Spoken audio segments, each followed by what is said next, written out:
시편 106편입니다. 구약성경 880페이지입니다.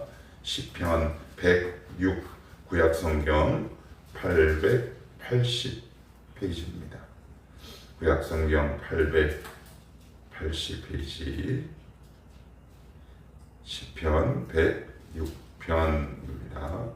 우리 한 절씩 교독하면서 읽도록 하겠습니다. 구약성경 880쪽 시편 106편입니다. 이제 우리 한 절씩 교독하면서 봅시다. 할렐루야. 여호와께 감사하라. 그는 선하시며 그 인자하심이 영원함이로다. 누가 이 여호와의 권능을 다 말하며 주께서 받으실 찬양을 다 선포하랴. 정의를 지키는 자들과 항상 공의를 행하는 자는 복이 있도다. 여호와여, 주의 백성에게 베푸시는 은혜로 나를 기억하시며 주의 구원으로 나를 돌보사. 내가 주의 택하신 자가 형통함을 보고 주의 나라의 기쁨을 나누어 가지게 하사 주의 유산을 자랑하게 하소서. 우리가 우리의 조상들처럼 범죄하여 사악을 행하며 악을 지었나이다. 우리의 조상들이 애굽에 있을 때 주의 귀한 일들을 깨닫지 못하며 주의 크신 인자를 기억하지 아니하고 바다 곧 홍해에서 거역하였나이다. 그러나 여호와께서는 자기의 이름을 위하여 그들을 구원하셨으니 그의 권능을 말하게 하려 하심이로다. 이에 홍해를 꾸짖으시니 곧 마르니 그들을 인도하여 바다 건너가기를 마치 광야를 지나감 같게 하사 그들을 그 미워하는 자의 손에서 구원하시며 그 원수의 손에서 구원하셨고 그들의 대적들은 물로 덮으심에 그들 중에서 하나도 살아남지 못하였도다. 이에 그들이 그의 말씀을 믿고 그를 찬양하는 노래를 불렀도다. 그러나 그들은 그가 행하신 일을 곧 잊어버리며 그의 가르침을 기다리지 아니하고 광야에서 욕심을 크게 내며 사막에서 하나님을 시험하였도다. 그러므로 여호와께서는 그들이 요구한 것을 그들에게 주셨을지라도 그들의 영혼은 쇠약하게 하셨도다. 그들이 진영에서 모세와 여호와의 거룩한 자 아론을 질투하니 땅이 갈라져 다단을 삼키며 아비람의 당을 덮었고 그들이 그들의 땅에 들키며 하염이 아기들을 쌓았도다. 그들이 호레벳의 송아지를 만들고 부어 만든 우상을 경배하며 자기 영광을 풀먹는 소의 형상으로 바꾸었도다. 애굽에서 큰 일을 행하신 그의 구원자 하나님을 그들이 잊었나니 그는 함의 땅에서 기사와 홍해에서 놀랄 만한 일을 행하신 이시로다. 그러므로 여호와께서 그들을 멸하리라 하셨으나 그가 택하신 모세가 그 어려움 가운데에서 그의 앞에 서서 그의 노를 돌이켜 멸하시지 아니하게 하였도다. 그들이 그 기쁨의 땅을 멸시하며 그 말씀을 잊지 아니하고 그들의 장막에서 원망하며 여호와의 음성을 듣지 아니하였도다. 이러므로 그가 그의 손을 들어 그에게 맹세하기를 그들이 광야에 엎드러지게 하고 또 그들의 후손을 못 백성 중에 엎드러뜨리며 여러 나라로 흩어지게 하리라 하셨도다. 그들이 또 구월에 바알과 연합하여 죽은 자에게 제사한 음식을 먹어서 그 행위로 주를 경노하게 함으로써 재앙이 그들 중에 크게 유행하였도다. 그때 비누하스가 일어서서 중재하니 이에 재앙이 그쳤도다. 이 일이 그의 의로 인정되었으니 대대로 영원까지로다. 그들이 또 물과 물에서 여호와를 구하시게 하였으므로 그들 때문에 재난이 모세에게 일어나니 이는 그들이 그의 뜻을 거역함으로 말미암아 모세가 그의 입술로 망령되이 말하였음이로다. 그들은 여호와께서 멸하라고 말씀하신 그 이방 민족들을 멸하지 아니하고 그 이방 나라들과 섞여서 그들의 행위를 배우며 그들의 우상들을 섬김으로 그것들이 그들에게 올무가 되었도다. 그들이 그들의 자녀를 악귀들에게 희생제물로 바쳤도다. 무지한 피 곧 그들의 자녀의 피를 흘려 가나안의 우상들에게 제사함으로 그 땅이 피로 더러워졌도다. 그들은 그들의 행위로 더러워지니 그들의 행동이 음탕하도다.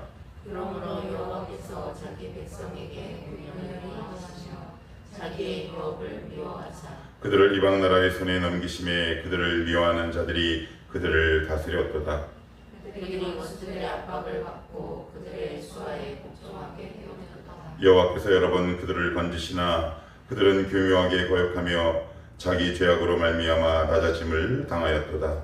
그러나 여호와께서 그들의 부르짖음을 들으실 때 그들의 고통을 돌보시며 그들을 위하여 그의 언약을 기억하시고 그 크신 인자하심을 따라 뜻을 돌이키사 그들을 사로잡은 모든 자에게서 긍휼히 여김을 받게 하셨도다. 여호와 우리 하나님이여 우리를 구원하사 여러 나라로부터 모으시고 우리가 주의 거룩하신 이름을 감사하며 주의 영예를 찬양하게 하소서같이요 여호와 이스라엘의 하나님을 영원부터 영원까지 찬양할지어다. 모든 백성들아 아멘 할지어다. 할렐루야 아멘. 시편 105편 그리고 오늘 우리가 읽은 106편은 일종의 쌍둥이 시편이다라고 보시면 됩니다. 무슨 얘기냐? 출애굽부터 가나안 진입까지의 일들을 굉장히 자세한 사건 중심으로 기록했어요. 근데 차이가 있습니다. 105편은 하나님의 성실하심을 기록합니다. 그런데 106편은 인간의 불성실을 기록을 합니다. 아주 큰 차이가 있어요. 그러면 106편 출애굽부터 가나안까지 하나님의 어떤 부분이 그렇게 보시기에 마음 아프고 속상하시고 심지어 미워한다라는 표현을 사용하실 만큼 되게 마음이 아프셨나, 그 구체적인 이유들을 한번 이렇게 조목조목 한번 살펴보도록 하겠습니다. 먼저 1절로부터 4절까지는 하나님 여호와를 찬양할 것을 초청하죠.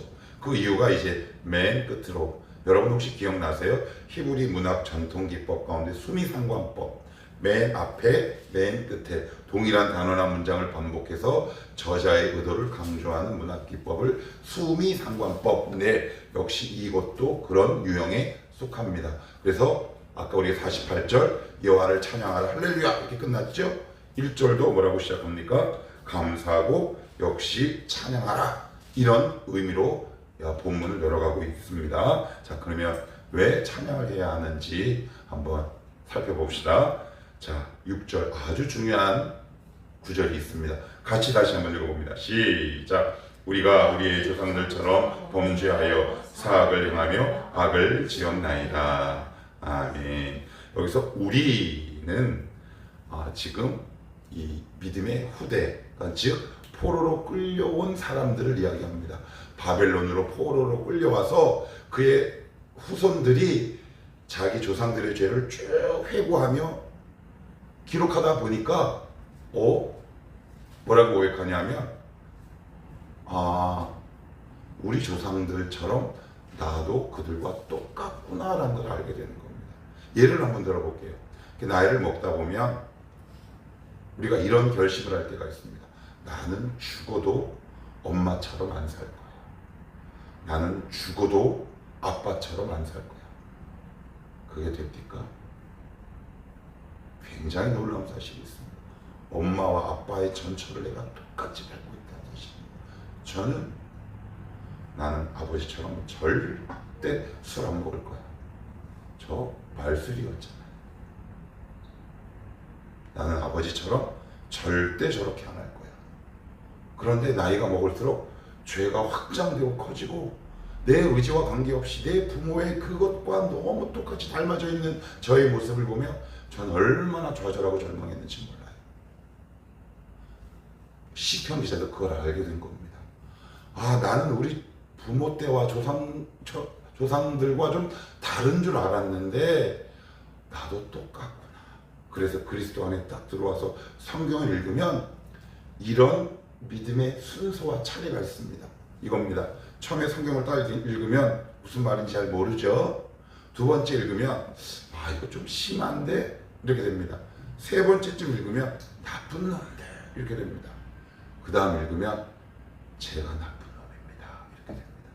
그 얘기하고 있는 겁니다. 그래서 여러분들이 은혜를 깊이 받았느냐 안 받았느냐 어떻게 하시냐면, 내가 누군가를 깊이 정죄하는 마음이 있으면 조금 더 가셔야 합니다. 더 깊이 가셔야 합니다. 왜요? 저 사람 안에 내 모습이 있구나. 내 안에 우리 부모와 내가 그렇게 싫어했던 그 연약함이 그대로 내가 답습하고 유전되었구나. 그럼 어떻게 됩니까? 하나님 앞에 무릎 꿇게 되는 거죠. 그게 겸손입니다. 우리 엄마 아빠는 왜 이래? 물론 그럴 수 있습니다. 처음부터 인간이 이렇게 무럭부러지지 않습니다. 그러면 뭐 다 천사게?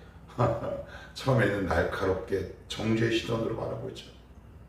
때로는 다투고 분쟁과 분열이 일어나고 그리고 아픔이 동반되죠. 그러나 철이 들고 하나님의 은혜가 그의 영혼을 이렇게 뒤덮게 되면 내가 손가락질할 수 없는 사람이구나. 그래서 유독 어떤 사건이나 인물에 대해서 날카롭게 비판하고 정죄하는 사람들의 특징이 뭐냐면 율법적인 사람이에요. 그런데 되게 조심스러워요. 그런 사람일수록 뒤에서 그런 똑같은 짓을 할 가능성이 많습니다. 여러분 그거 아세요? 그래서 저는 이렇게 대화할 때 어떻게 그래? 그런 사람은 어떻게 판단하냐? 당신도 뒤에서 그럴 짓 하는 가능성이 많다. 그런데 정말 겸손한 사람은 참 그러지 말아야 되는데 안타깝다.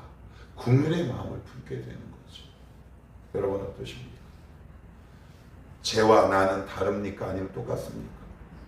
신약으로 넘어가 봅시다. 너와 나는 달라라고 얘기했던 사람이 누굽니까?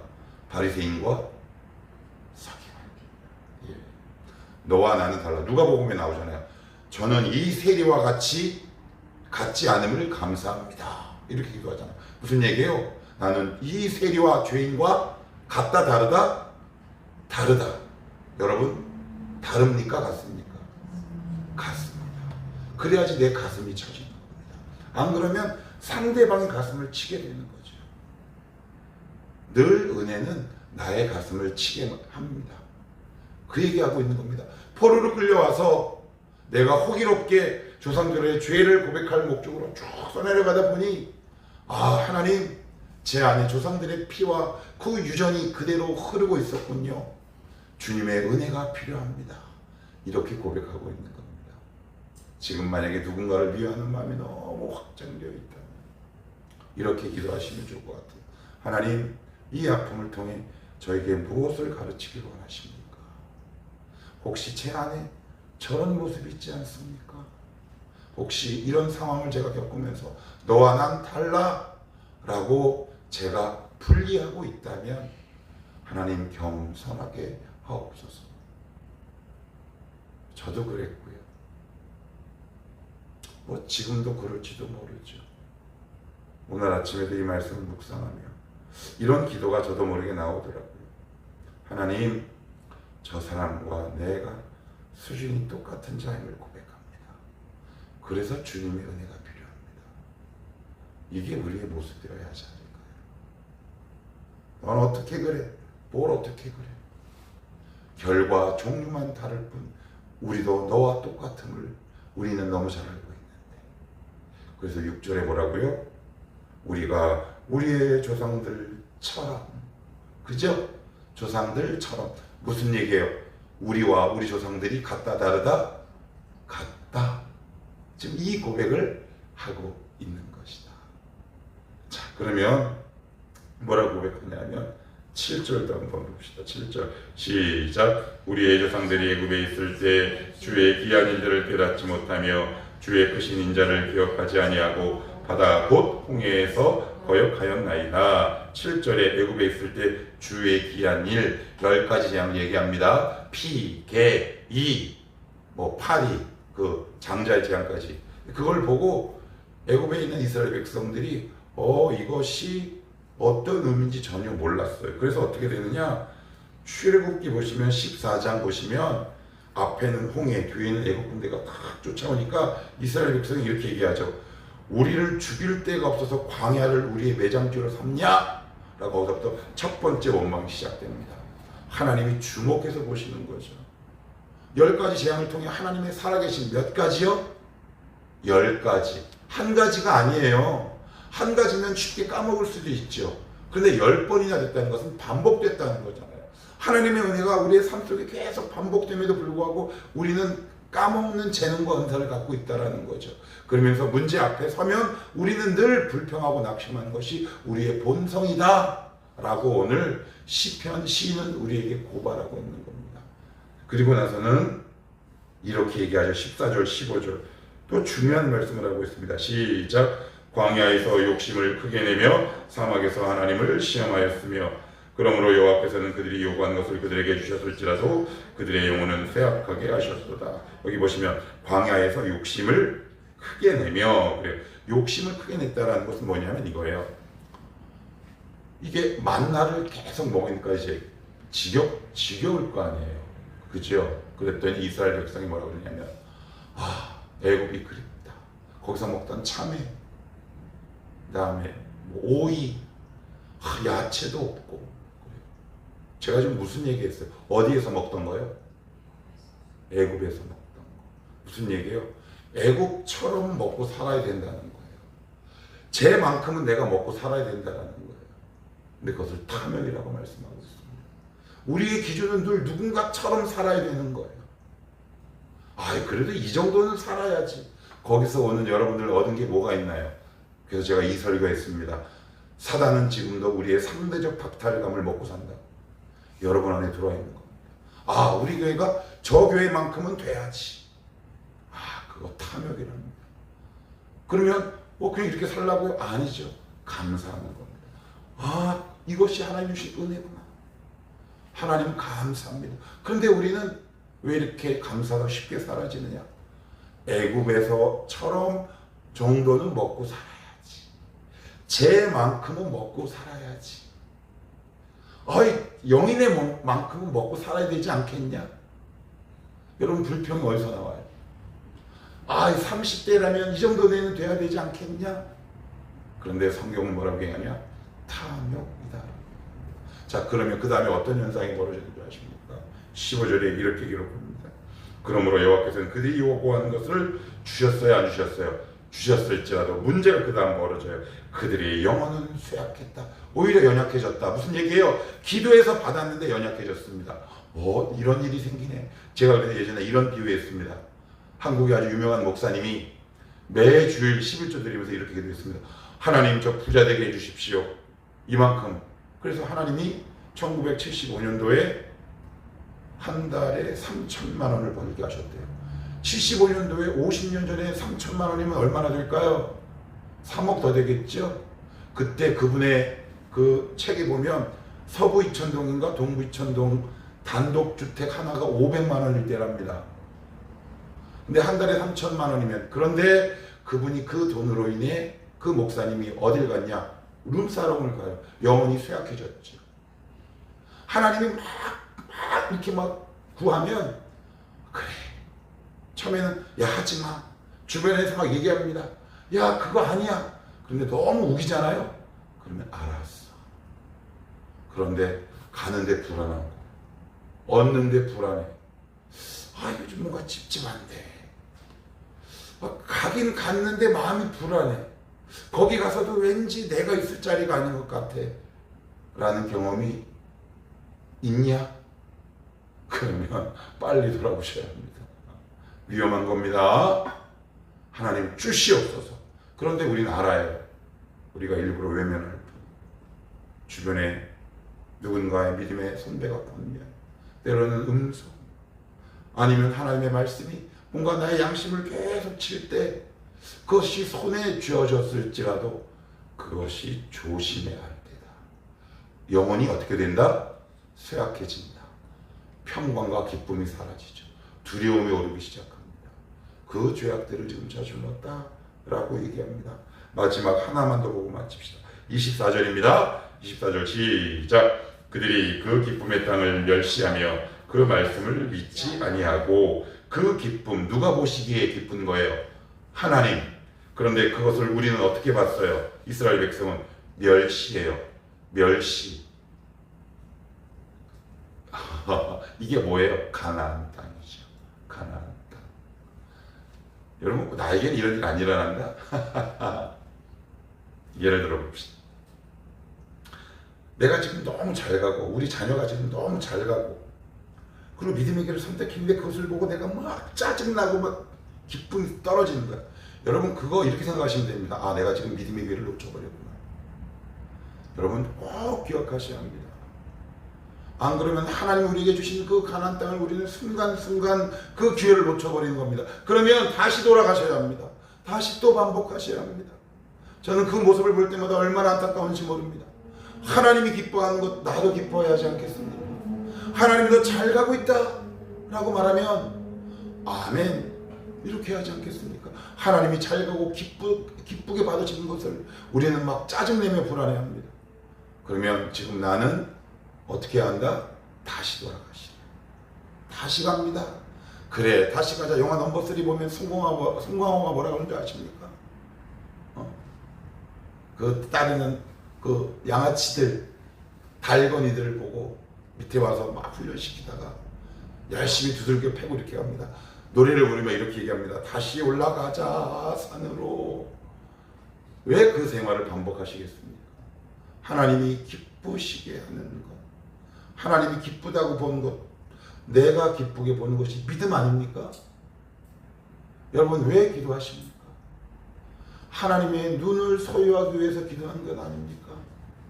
하나님의 시선을 내가 유지하고자 기도하시는 것 아닙니까? 하나님이 기뻐하신 마음을 내가 느끼도록 기도하는 거 아닙니까? 하나님이 기뻐하시는데 나는 울고 있고, 하나님이 기뻐하시는데 나는 짜증내고 있고, 하나님이 기뻐하시는데 분노하고 있다면 난 아직 훈련이 덜 된 사람인 겁니다. 그때 만약에 그것을 깨달으시거든 이렇게 기도하십시오. 하나님 불쌍히 여겨주십시오. 불쌍히 여겨주십시오. 불쌍히 여겨주십시오. 이 기도 말고 어떤 기도가 필요하겠습니까? 이런 짓을 누가 조상이 했는데 살아보니 나도 그들과 똑같더라. 나도 여러분과 이놈도 이스라엘과 하등 다를 게 없더라. 그래서 시편은 기자는 맨 마지막에 하나님의 언약의 신실함을 언급하며 종결합니다. 그래서 이렇게 얘기합니다. 이사야 17절 여호와 우리 하나님이여 우리를 구원하사 우리를 구원하사. 이게 무슨 얘기예요? 도와주십시오. 하나님 앞에 무릎 꿇는 거죠. 우리를 구원하사. 하나님의 은혜가 아니면 우리는 살아갈 힘이 없는 존재들입니다. 그리고 마지막에 할렐루야로 종결합니다. 하나님의 은혜가 없으면 우리는 살아갈 수 없는 사람들입니다. 오늘 말씀을 듣는 가운데 여러분들은 지금 어떤 믿음의 위치에 서 있는 걸 확인하셨습니까? 좌절하지 마십시오. 낙심하지도 마십시오. 그 자리에서 다시 시작하십시오. 그래서 누군가를 아픈 눈과 뾰족한 시선으로 정죄하는 우리의 믿음이 아니라 그 자리에서 우리의 믿음을 확인하는 겁니다. 다시 한번 하나님 앞에 겸손히 무릎 꿇는 저와 여러분이 다 되셨으면 좋겠습니다. 기도합시다.